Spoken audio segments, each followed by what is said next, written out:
CAPF amendment bill पर SP MP Ramgopal Yadav कहते हैं ये सरकार अपने नंबरों के दम पर सब कुछ गलत कर रही है, लोग इसके बुरे असर झेल रहे हैं, भगवानों की मदद कर। पश्चिम बंगाल के सीएम ममता बनर्जी के एसआईआर वाले बयान पर वे कहते हैं ममता बनर्जी जीतेंगी, लिखकर ले लें और रिकॉर्ड में रखें, जबरदस्त बहुमत से जीतेंगी, दिल्ली अपनी पूरी ताकत लगा ले, लेकिन मैं उनका कुछ नहीं कर पाई। बहुमत के बल पर सारे गलत काम ये काम कर रही है, जनता उसका दुष्परिणाम भोग रही है, ईश्वर इनकी मदद करे।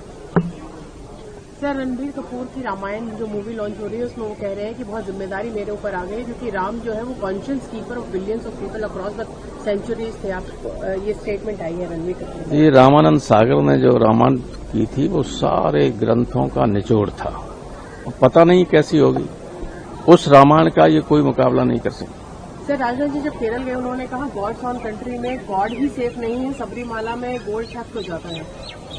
वो तो ऐसा है जैसा राजा होता है वैसा ही लोगों को कष्ट होता है। सर, सरकार ने 40 पेट्रोलियम उत्पादों पर 30 जून तक जो कस्टम ड्यूटी है उसको माफ कर दिया है। ये मालूम है कस्टम ड्यूटी और एक्साइज ड्यूटी का लाभ किसे हो रहा है? आम किसी को नहीं हो रहा है, आम आदमी का, कुछ बड़ी कंपनी को होता है, मैं नाम नहीं लेना चाहता, पता कर लीजिए। सर, आज अमित शाह जी बंगाल रहेंगे, शुभेंदु अधिकारी का नामांकन दायर हो रहा है, पर ममता बनर्जी कह रही है एसआईआर पूरा प्रोपेगेंडा है और बहुत कोशिश है बीजेपी की सब वोटर्स को, उनके वोटर्स को हटा दिया जाए। न कोई वोटर्स को हटा पाएगा, न इन लोगों के कहने से कुछ होगा। ममता जीतेगी, लिख लीजिए आप और रिकॉर्ड रखिए इसे, और भारी बहुमत से जीतिए, बहुत बड़ा अंतर है। सारी ताकत दिल्ली लगा दे, कुछ नहीं बिगाड़ पाएंगे ममता।